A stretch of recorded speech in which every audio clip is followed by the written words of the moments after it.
तो एक बार फिर से स्वागत है आपका हमारे इस यूट्यूब चैनल में। तो कल हमने एक कक्षक के बारे में देखा था, पी कक्षक तक। आज एक कक्षक बच गया था, वो है डी कक्षक। तो आज डी कक्षक के बारे में देखेंगे। डी कक्षक होता क्या है? तो डी कक्षक का आकार जो होता है, स्मॉल डी होता है। डी कक्षक का आकार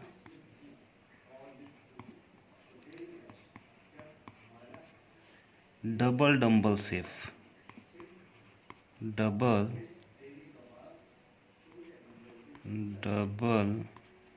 डंबल शेप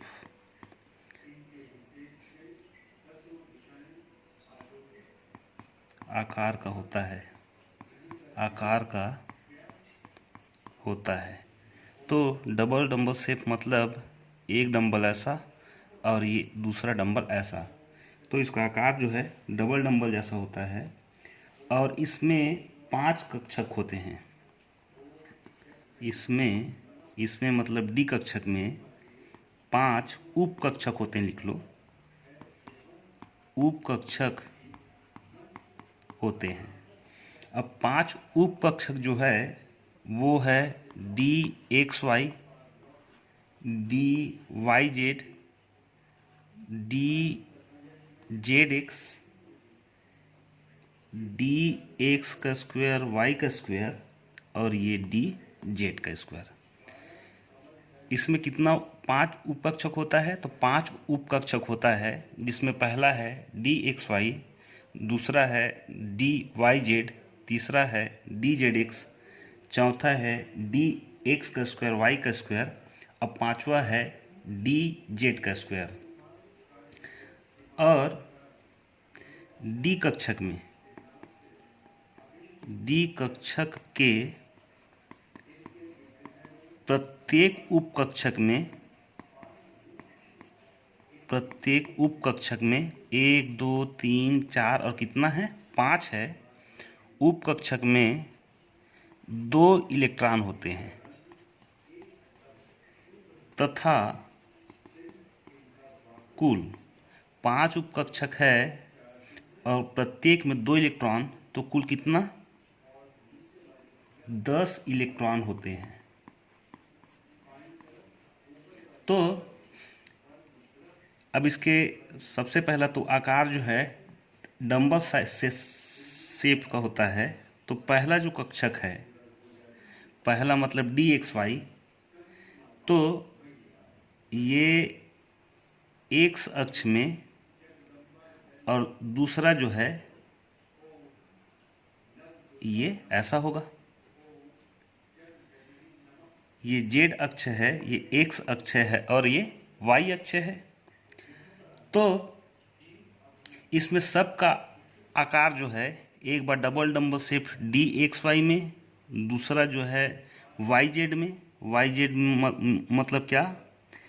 एक्स अक्ष जो है छूट जाएगा, ये ऐसा, और एक जेड में और एक इसमें वाई में, ये ऐसा।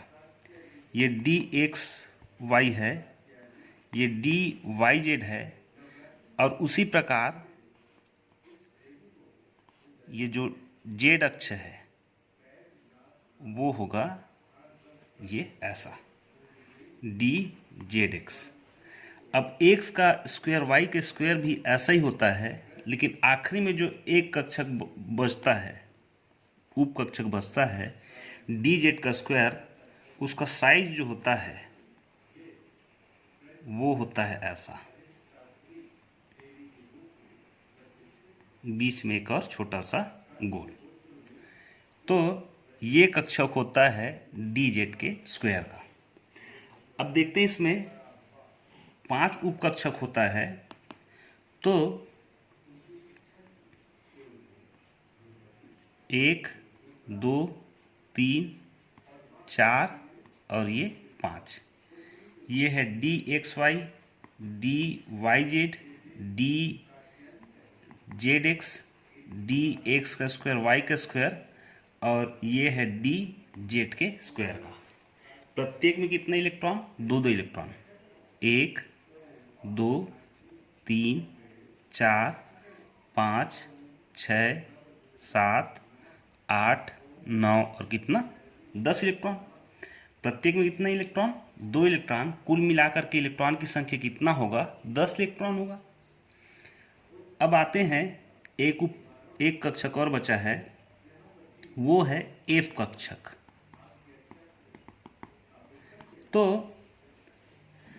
एफ कक्षक का आकार सबसे पहला तो एफ कक्षक का आकार जो है वो अनिश्चित होता है। अनिश्चित होता है मतलब इसका आकार जो है किसी भी प्रकार का हो सकता है, इसका आकार जो है अनिश्चित है। और इसमें मतलब एफ कक्षक के 3 7 3 3 6 7 हाँ 7 उपकक्षक होते हैं। प्रत्येक उपकक्षक में 2 इलेक्ट्रॉन पाया जाता है। 2 इलेक्ट्रॉन पाया जाता है तथा कुल इलेक्ट्रॉन की संख्या जो है, कुल इलेक्ट्रॉन की संख्या कितनी हो जाएगी यहाँ पे? तो कुल इलेक्ट्रॉन की संख्या जो है वो 7 दूनी 14 होगा। अब इसमें जो कक्षक है 1 2 3 4 5 6 और ये 7, प्रत्येक में कितने इलेक्ट्रॉन? दो दो इलेक्ट्रॉन। 7 हो गया, 8 9 10 11 12 13 और ये 14 इलेक्ट्रॉन। तो इस प्रकार इलेक्ट्रॉन का जो विन्यास होता है, मतलब इलेक्ट्रॉन इस कक्षक में पाया जाता है, वो मैक्सिमम कितने इलेक्ट्रॉन? 14 इलेक्ट्रॉन। और प्रत्येक उपकक्षक में कितने इलेक्ट्रॉन? तो 2 इलेक्ट्रॉन होता है। आगे देखते हैं हम लोग क्वांटम संख्या के बारे में। तो क्वांटम संख्या जो है, तो क्वांटम संख्या के बारे में बात करते हैं अपन। आवाज कम करते हैं। क्वांटम संख्या, तो देखते हैं क्वांटम संख्या होता क्या है। तो इसमें इलेक्ट्रॉन की व्यवस्था के बारे में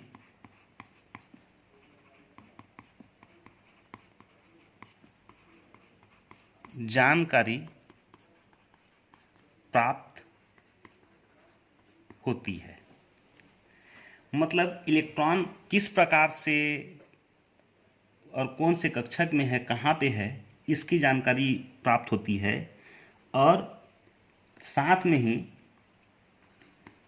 किसी भी परमाणु है, किसी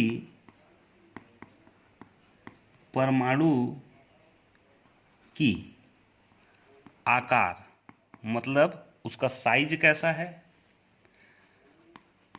उसका आकृति कैसा है, उसका अभिविन्यास कैसा है, और तथा घूर्णन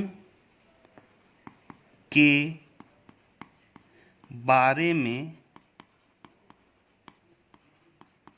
जानकारी प्राप्त होती है। क्या क्या क्वांटम संख्या से क्या क्या जानकारी प्राप्त होती है हमें? तो आकार, आकृति, अभिविन्यास और घूर्णन के बारे में हमको जानकारी प्राप्त होती है। और किसी परमाणु में क्वांटम संख्या से किसी परमाणु में इलेक्ट्रॉन की ऊर्जा, अपन जानते हैं इलेक्ट्रॉन में ऊर्जा निहित होती है, ऊर्जा के स्तर को प्रदर्शित करती है। तो क्वांटम संख्या क्या क्या करता है? इलेक्ट्रॉन की व्यवस्था के बारे में जानकारी प्राप्त होती है। व्यवस्था क्या है? तो आकार, आकृति, अभिविन्यास और घूर्णन के बारे में जानकारी देती है, और साथ ही इलेक्ट्रॉन के ऊर्जा स्तर के बारे में भी ये जानकारी देती है। इसके प्रकार के बारे में देखते हैं। तो ये जो है मुख्यतः 4 प्रकार का होता है, 4 प्रकार का होता है। अब 4 प्रकार कौन कौन सा है? तो सबसे पहला जो प्रकार है वो है मुख्य क्वांटम संख्या। मुख्य क्वांटम संख्या सबसे पहला क्या है? मुख्य क्वांटम संख्या। दूसरा जो होता है द्विगंशी, द्विगंशी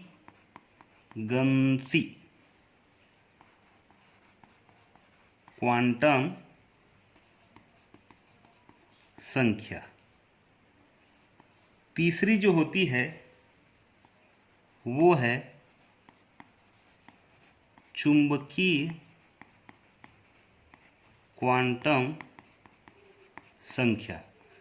और आखिरी जो क्वांटम संख्या है वो है चक्रण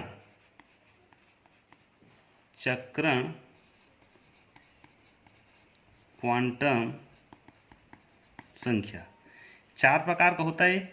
सबसे पहला है मुख्य क्वांटम संख्या, दूसरा है द्विगंशी क्वांटम संख्या, तीसरा है चुंबकीय क्वांटम संख्या, और चौथा कैसा है? चक्रण क्वांटम संख्या है। तो एक एक करके देखते हैं अपन कि वास्तव में ये होता क्या है। तो सबसे पहला जो प्रकार है इसका वो है मुख्य क्वांटम संख्या। सबसे पहला प्रकार है। तो सबसे पहली बात तो इसे अंग्रेजी के स्मॉल लेटर एन से प्रदर्शित किया जाता है। सबसे पहला क्या है? तो इसे अंग्रेजी का जो स्मॉल लेटर है, छोटा लेटर एन है, एन से क्या है? प्रदर्शित किया जाता है। और दूसरा जो है मुख्य क्वांटम संख्या, मुख्य क्वांटम संख्या क्या? एन।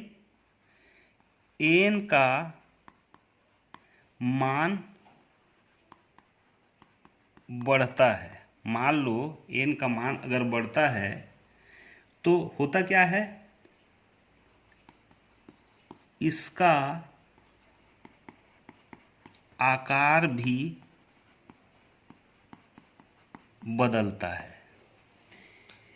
एन का मान बढ़ेगा तो आकार बदलेगा। अब आकार क्यों बदलेगा? क्योंकि वो केंद्र में है। जैसे जैसे दूर जाते जाएगा तो अक्ष का आकार जो है कैसा है?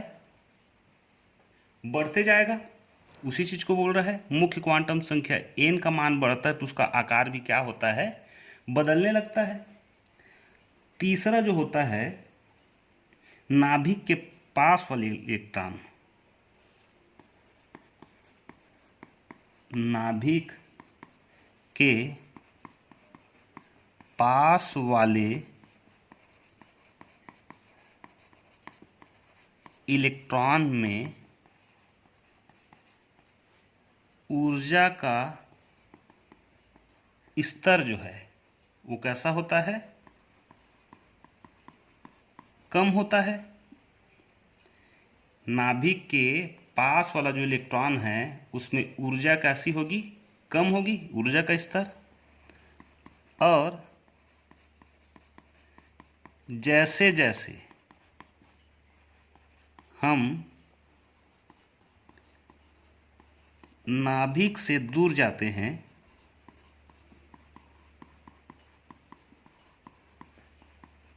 तो इलेक्ट्रॉन में ऊर्जा का स्तर भी बढ़ता है। कह क्या रहा है ये, जब नाभिक है, नाभिक के पास वाले इलेक्ट्रॉन में जो ऊर्जा का स्तर होता है वो कम होता है। जैसे जैसे हम लोग नाभिक से दूर जाते हैं तो ऊर्जा का स्तर क्या होता है, इलेक्ट्रॉन में बढ़ने लगता है। तो ये कौन सी क्वांटम संख्या है, मुख्य क्वांटम संख्या। अब अगला जो क्वांटम संख्या है उसको देखते हैं। तो दूसरे नंबर में था द्विगंशी क्वांटम संख्या। अब देखो ये द्विगंशी क्वांटम संख्या होता क्या है। तो सबसे पहला बात, इसे अंग्रेजी के स्मॉल लेटर जो है एल से प्रदर्शित किया जाता है। सबसे पहला बात क्या है, अंग्रेजी का जो कैपिटल स्मॉल लेटर है एल से प्रदर्शित किया जाता है। दूसरा जो है यह इलेक्ट्रॉन के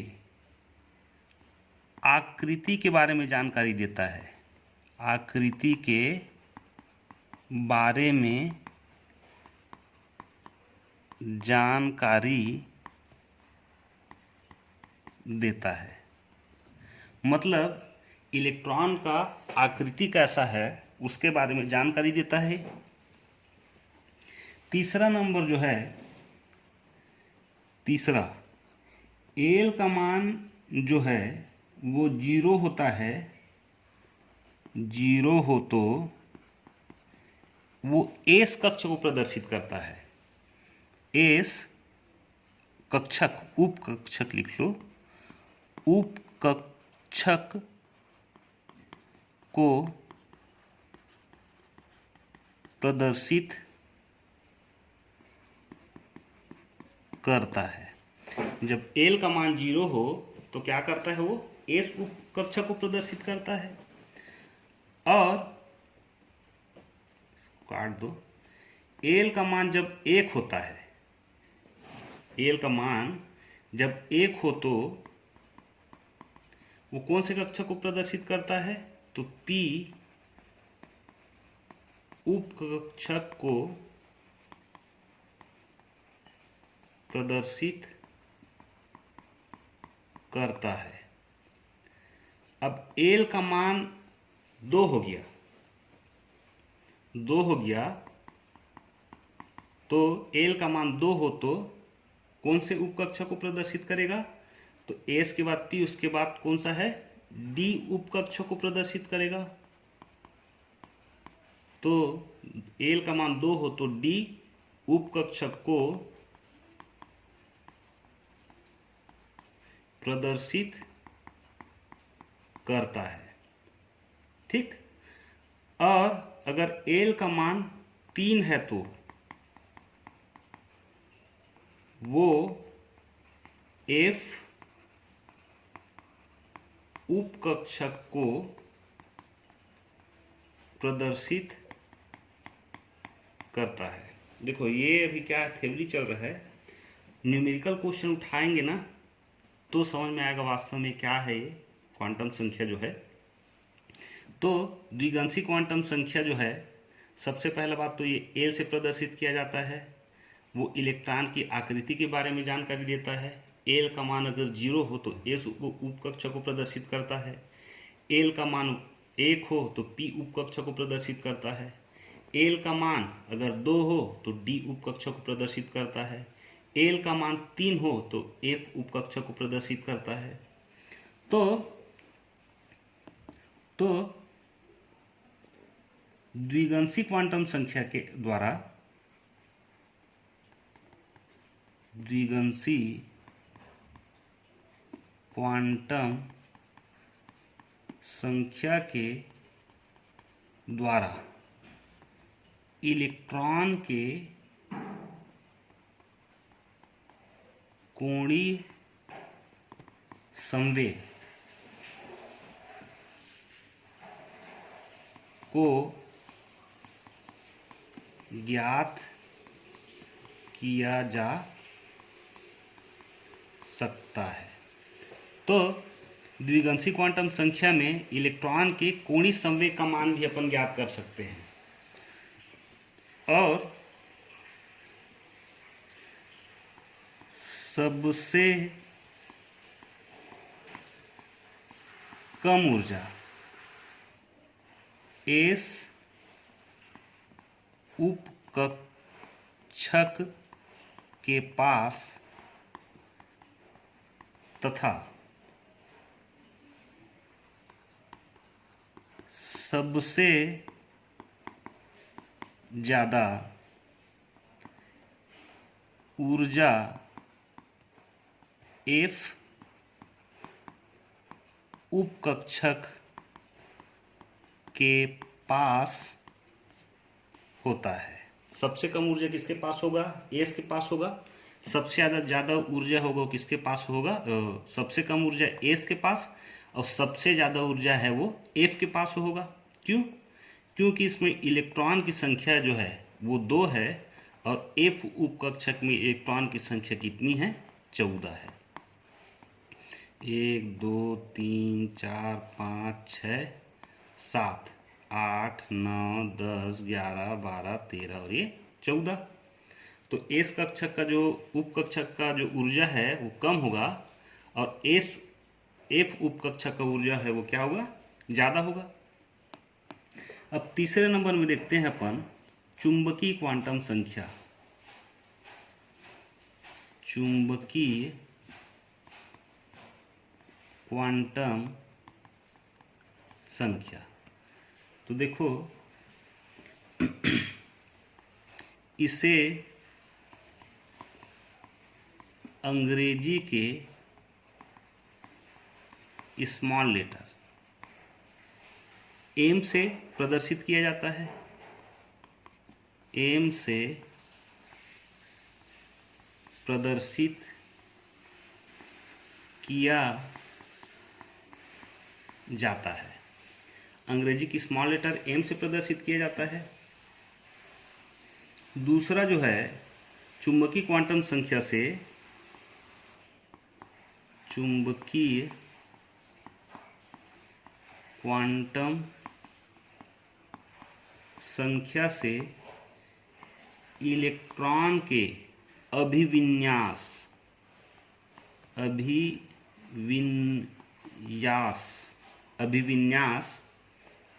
के बारे में जानकारी होती है। इसको न्यूमेरिकल में देखेंगे अपन, अभिविन्यास करेंगे तो। और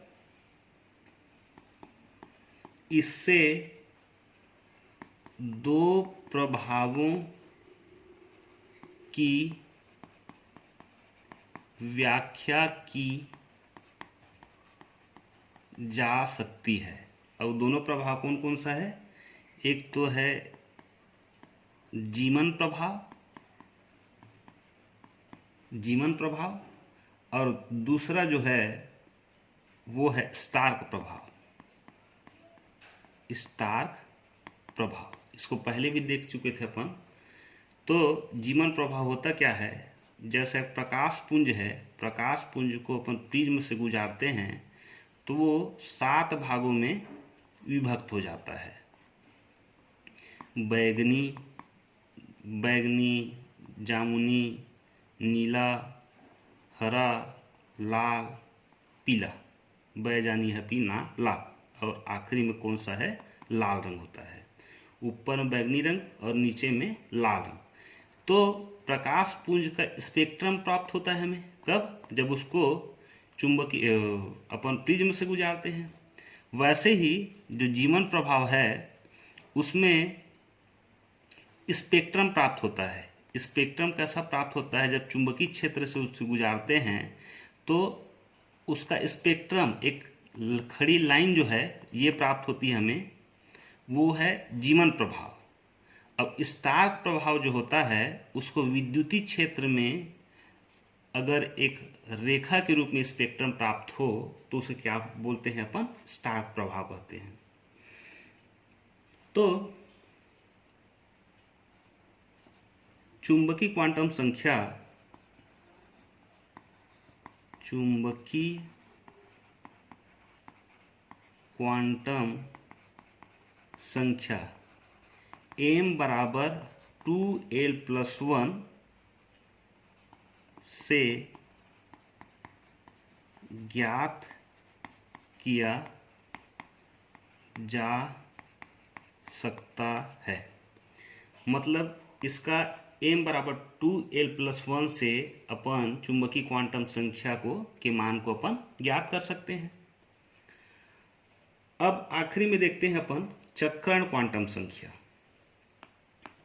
चौथा जो है वो है चक्रण क्वांटम संख्या। तो देखते हैं होता क्या है। तो सबसे पहला इसे अंग्रेजी के स्मॉल लेटर एस से प्रदर्शित किया जाता है। सबसे पहला क्या है, चक्रण क्वांटम संख्या को अंग्रेजी के स्मॉल लेटर एस से प्रदर्शित किया जाता है। दूसरा जो है चक्रण क्वांटम संख्या से नाभिक के चारों ओर, नाभिक के चारों ओर इलेक्ट्रॉन चक्कर लगाती है। चक्रण क्वांटम संख्या से मतलब जो इलेक्ट्रॉन के चारों, नाभिक के चारों कौन चक्कर लगा रहा है, इलेक्ट्रॉन चक्कर लगा रहा है, उसके बारे में पता चलता है हमें। और लगाती है, और साथ ही साथ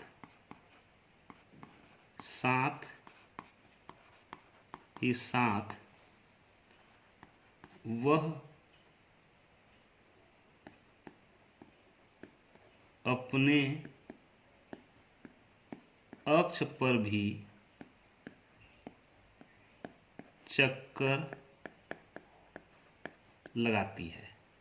जैसा कि पृथ्वी है, पृथ्वी सूर्य के चक्कर चारों तरफ चक्कर लगाती है। मान लो पृथ्वी है, सूर्य के चारों चक्कर लगाती है। कितने दिन में, 365 दिन और 6 घंटे में। लेकिन वो साथ ही साथ क्या करता है, वो अपने अक्ष पर भी घूमता है। तभी दिन और रात होता है, 24 घंटे का होता है दिन और रात जो है। तो उसी प्रकार इलेक्ट्रॉन जो है वो नाभिक के चारों ओर चक्कर लगा रहा है, और साथ ही साथ वो क्या कर रहा है, वो अपने अक्ष पर भी घूमता है। और किस प्रकार से घूमता है वो, एक घड़ी की दिशा में और दूसरा, एक घड़ी की विपरीत दिशा में और दूसरा घड़ी के दिशा में। विपरीत दिशा को कहते हैं अपन एंटी क्लॉकवाइज, और सीधी जो घूमती है उसको कैसे बोलते हैं अपन, क्लॉकवाइज। तो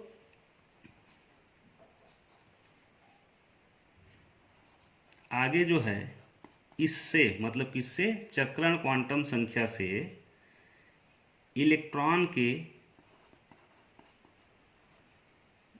घूमने की गति ज्ञात होती है, घूमने की गति ज्ञात होती है। घूमने की मतलब घूर्णन मान लो, घूमने की गति क्या हो रही है, ज्ञात हो रही है। और चुंबकीय क्वांटम संख्या का, चुंबकीय क्वांटम संख्या का चुंबकीय आघूर्ण जो होता है,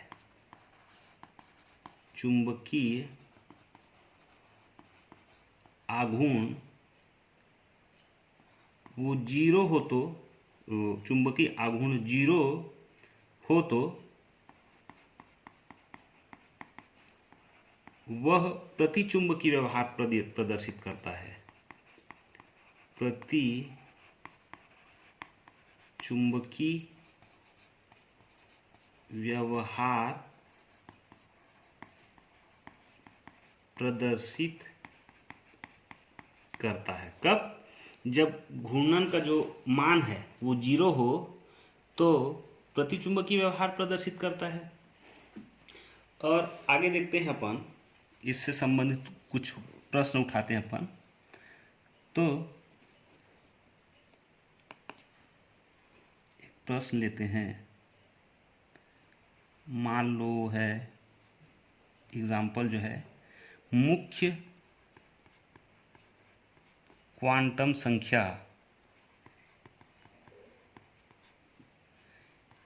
n बराबर 2 हो। चारों का मान हमको पता होना चाहिए। कौन सा मुख्य क्वांटम संख्या होता है और क्या होता है, द्विगंशी क्वांटम संख्या होता है, तीसरा चुंबकीय क्वांटम संख्या होता है, और चौथा जो है चक्रण क्वांटम संख्या होता है। तो मुख्य क्वांटम संख्या का मान कितना दे दिया है, n हो तो बाकी सभी क्वांटम संख्या का मान ज्ञात कीजिए। तो देखते हैं अपन, n का मान दे दिया है 2, तो l का 2 मान होगा, 2 मान जो होगा वो 0 होगा और 1 होगा। अब जो है 0 से 1 तक चल रहा है, तो m का मान जो है वो -1, 0 और +1 होगा।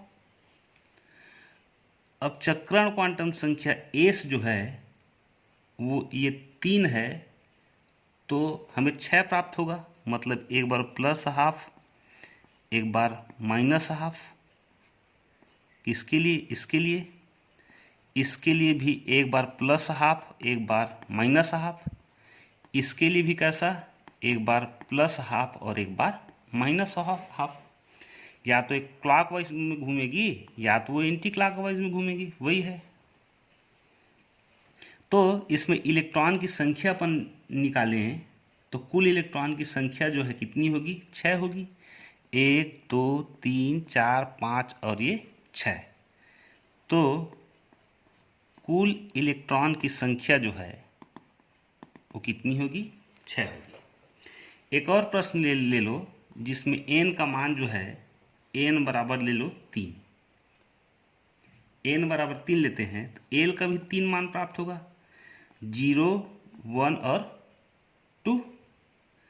तो m का मान जो निकालते हैं चुंबकीय क्वांटम संख्या का, तो कितना प्राप्त होगा, -2 -1 0 +1 और +2 प्राप्त होगा। इतना हमें प्राप्त होगा। अब जो s का मान निकालेंगे अपन, तो इसके लिए देखते हैं अपन, तो एक बार +½ और एक बार -½ इसके लिए देखें तो एक बार +½ एक बार -½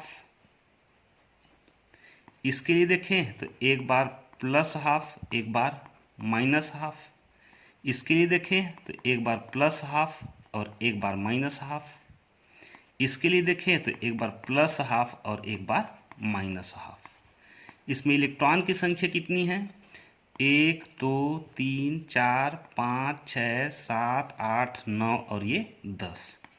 इसमें इलेक्ट्रॉन की संख्या कितनी होगी? 10 होगी। और इसको अगर घुमा के देखें तो तीसरा नंबर का उदाहरण ले लो। एल का 3 मान हो तो, मतलब एल का मान जो है 3 हो तो मुख्य क्वांटम संख्या ज्ञात कीजिए। मुख्य क्वांटम संख्या ज्ञात कीजिए। एल का मान कितना है? 3 है, मतलब एल का मान जो है वो 0 है, 1 है और 2 है। तो एन का मान जस्ट उल्टा हो जाएगा, कितना हो जाएगा? ये 3 हो जाएगा। तो मुख्य क्वांटम संख्या का मान कितना है? 3 के बराबर हो जाएगा। और अगर प्रश्न ऐसा दे दिया कि 2p4, मतलब यहाँ पे जो n का मान है, n बराबर कितना है? ये 2 है। तो l का मान 2 प्राप्त होगा, 0 1 प्राप्त होगा। तो m का मान हमें क्या प्राप्त होगा? -1 0 और +1 प्राप्त होगा। हमें निकालना क्या है? चौथा इलेक्ट्रॉन निकालना है हमें इसमें। चौथा इलेक्ट्रॉन कैसा होगा? तो s बराबर जो है वो इसके लिए एक बार प्लस आधा, एक बार माइनस आधा, इसके लिए एक बार प्लस हाफ, एक बार माइनस हाफ, इसके लिए एक बार प्लस हाफ और एक बार माइनस हाफ। चौथा इलेक्ट्रॉन ज्ञात करते हैं अपन। तो पहला, दूसरा, तीसरा और ये चौथा। चौथा कैसा है? तो एंटी क्लॉकवाइज है, मतलब चौथा इलेक्ट्रॉन जो है वो ये प्राप्त होगा। भाई अपन पढ़े थे ना, कैसा भराता है इलेक्ट्रॉन? 1 2 3 है, ये है। सबसे पहला 1 2 3, plus half plus half plus half, ऊपर उसको मुंडी है। तो अब चौथा इलेक्ट्रॉन बोल रहे थे, यहाँ से पेयर करते हैं, ये उल्टा हो गया। उल्टा हो गया मतलब क्या प्राप्त हुआ? हमें माइनस आधा प्राप्त हुआ। तो इस प्रकार के क्वेश्चन को ऐसे सॉल्व किया जाता है। क्वांटम संख्या का मान जो है विभिन्न तरीकों से अपन निकाल सकते हैं, और ज़्यादा है तो और जो बुक में जो क्वेश्चन दिया है उसका प्रैक्टिस करें आप लोग। अब आगे देखते हैं अपन, कुछ छोटा छोटा नियम है। उसमें सबसे पहला जो नियम है वो है पाउली का अपवर्जन नियम। पाउली का अपवर्जन नियम। जो इलेक्ट्रॉन के बारे में पढ़े थे ना अपन, तो ये सब उसी के लिए छोटे छोटे नियम दिया गया था। तो पाउली का अपवर्जन नियम है वो क्या कहता है? किसी एक परमाणु, मान लो कोई एक परमाणु है, में किन्हीं 2 इलेक्ट्रॉन की चारों क्वांटम संख्या समान नहीं होती। मतलब क्या कह रहा है? कोई भी एक परमाणु है, इसमें अगर 2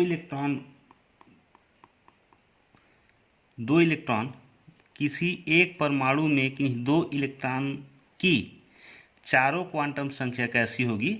समान नहीं होगी। 2 इलेक्ट्रॉन मतलब n का मान अगर 2 ले लिए अपन, तो l का मान कितना होगा? 0 और 1 होगा। m का मान कितना होगा?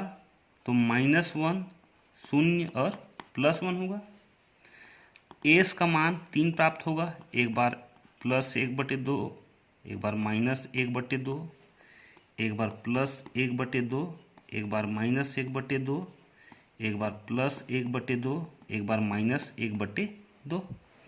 तो अगर एन का मान 2 है तो ये जो चारों क्वांटम संख्या है, मुख्य क्वांटम संख्या, चुंबकीय क्वांटम संख्या और मुख्य क्वांटम संख्या और एम को किससे, चुंबकीय क्वांटम संख्या, एस जो है चक्रण क्वांटम संख्या और जो एल है ये द्विगंशी क्वांटम संख्या। मतलब ये चारों क्वांटम संख्या का मान कैसा होगा, समान नहीं होगा, यही बोल रहा है। अब आगे एक और वैज्ञानिक आया, आफबाउ। उन्होंने भी एक नियम दिया जिससे बोलते हैं आफबाउ, आफबाउ का नियम। तो इन्होंने भी एक छोटा सा नियम दिया। तो ये बोलते क्या हैं, इलेक्ट्रॉन ऊर्जा के बढ़ते क्रम में व्यवस्थित होते हैं। व्यवस्थित होते हैं मतलब सबसे पहला कौन सा भराएगा, 1s2, फिर भराएगा 2s2, इसमें इलेक्ट्रॉन जो है 2 है, और 2p6, फिर 3s2, 3p6, 3d10, इसके ऊपर में आएगा 6। अब फिर 1s2s 3s के बाद 4s2, 4p6, 4d10, 4f14, नीचे आते जाएगा ये 4s 5s 6s। तो कह क्या रहा है, इलेक्ट्रॉन के बढ़ते क्रम में व्यवस्थित होते हैं। तो ऐसा लकीर खींच लो,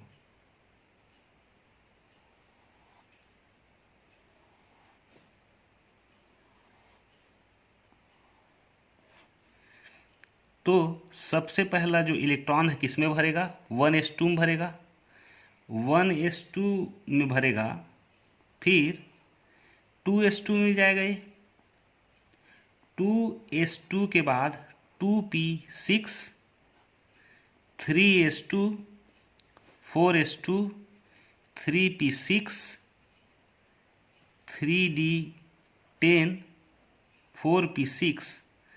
उसके बाद ये नीचे जो है आएगा, ये 4s के पास 5s आएगा, इसको ऐसा घुमा के ले आओ, ये ऐसा।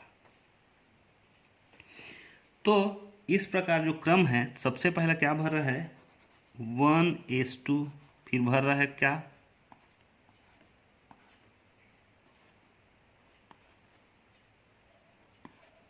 सबसे पहला क्या भर रहा है, 1s2, फिर 2s2 भर रहा है, फिर 2p6 भर रहा है, फिर 3s2 भर रहा है, फिर 4s2 भरता है, फिर 3p6 भरेगा, फिर 3d10 भरेगा, फिर ये 4p6 भरेगा, ऐसे ऐसे क्या होगा, ये भराते जाएगा। अभी फिर आगे एग्जाम्पल लेंगे तो समझ में आ जाएगा डिटेल ये है क्या ये। तो आफबाउ का नियम क्या कहता है, इलेक्ट्रॉन ऊर्जा के बढ़ते क्रम में व्यवस्थित होता है। कैसे बढ़ते क्रम में, इस प्रकार के बढ़ते क्रम में व्यवस्थित हो गए, ऐसा भराते जाएगा इलेक्ट्रॉन। मान लो 2 इलेक्ट्रॉन हैं तो इसमें रहेगा, उसके बाद जैसा 18 इलेक्ट्रॉन हो गया, पहले इसमें 2 इलेक्ट्रॉन, फिर इसमें 2 इलेक्ट्रॉन, फिर 2 इलेक्ट्रॉन इसमें, फिर 6 इलेक्ट्रॉन इसमें, फिर 2 इलेक्ट्रॉन इसमें, फिर 2 इलेक्ट्रॉन इसमें, फिर 6 इलेक्ट्रॉन इसमें, ऐसे भराते जाएगा वो। तो आगे एक और नियम है, वो है हुंड का नियम। हुंड का नियम। अब ये हुंड का नियम क्या कहता है, तो समान ऊर्जा वाले कक्षक में, समान ऊर्जा वाले कक्षक में युग्म युग्म का मतलब होता है पेयरिंग, जो अपन बनाते नहीं है ऐसा, ये इलेक्ट्रॉन युग्म है। ये युग्म तभी होगा जब उसके लिए इलेक्ट्रॉन का, तभी होगा जब उसके लिए इलेक्ट्रॉन का कक्षक खाली न हो। मान लो पी कक्षक है, पी कक्षक में 3 उपकक्षक पाया जाता है, P X, P Y, P Z. P X, P Y और ये पी जेड। इलेक्ट्रॉन जो है सबसे पहला ऐसा भराएगा, बोल रहा है समान ऊर्जा वाले कक्षक में युग्म मतलब पेयरिंग तभी होगा जब उसके लिए इलेक्ट्रॉन का कक्षक खाली ना हो। अब देखो, मान लो यहाँ पे 5 इलेक्ट्रॉन है, 1 इलेक्ट्रॉन, 2 इलेक्ट्रॉन, 3 इलेक्ट्रॉन। अब पेयरिंग हो रहा है, आगे कक्षक खाली नहीं है, पेयरिंग हो रहा है 4 और ये 5।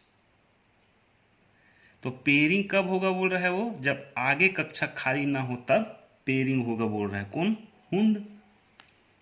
तो एग्जाम्पल देखते हैं इससे संबंधित। तो एग्जाम्पल नंबर पहला, मान लो वो ले लो, किसको लो, अपन कार्बन को ले लेते हैं। तो कार्बन का परमाणु भार जो होता है, परमाणु भार होता है 12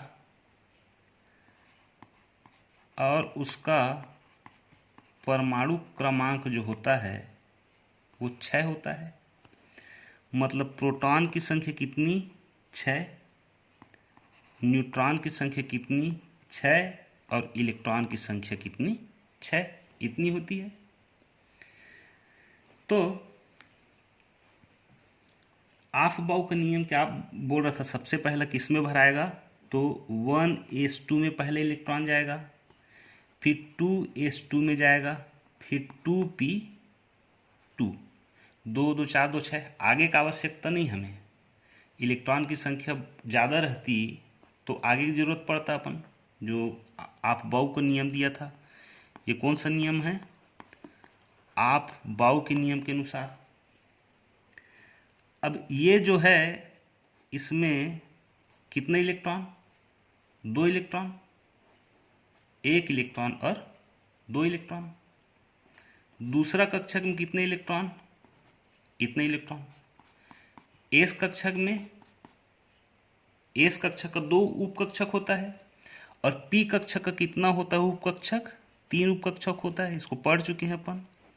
ये पी एक्स, पी वाई और ये पी जेड।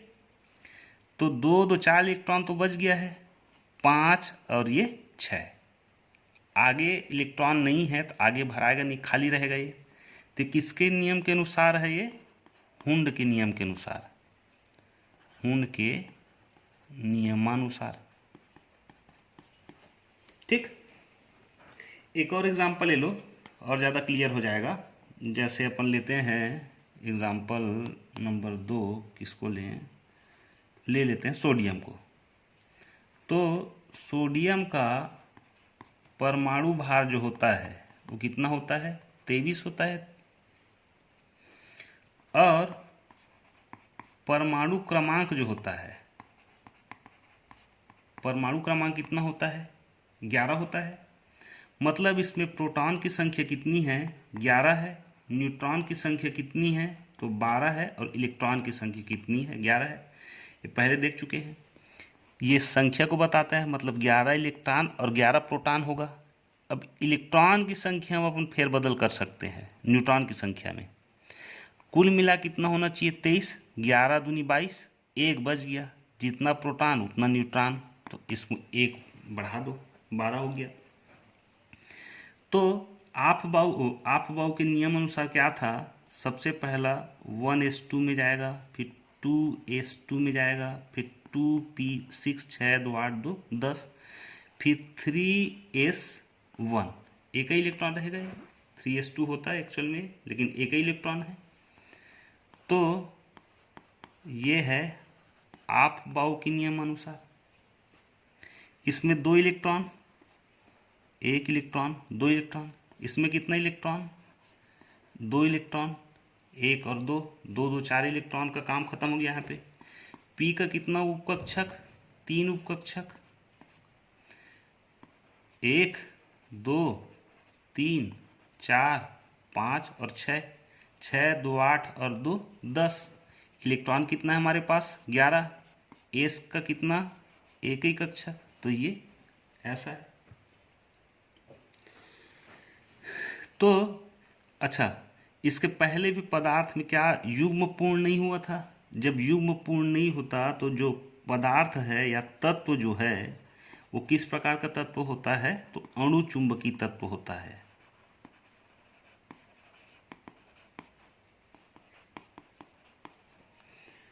इसके पहले जो एग्जाम्पल ये थे कार्बन में भी युग्म पूर्ण नहीं हुआ था। पहले में 2 था, दूसरे में 2 था, तीसरे में कितना? 1 और ये 2। कार्बन के लिए था ये। मतलब 2 2 4 2 6, परमाणु क्रमांक 6 था, इलेक्ट्रॉन की संख्या 6। तो इसमें युग्म पूर्ण नहीं हुआ, तो ये भी कैसा है? अणु चुंबकीय है, अणु चुंबकीय तत्व है। तो आज के लिए बस इतना ही। धन्यवाद।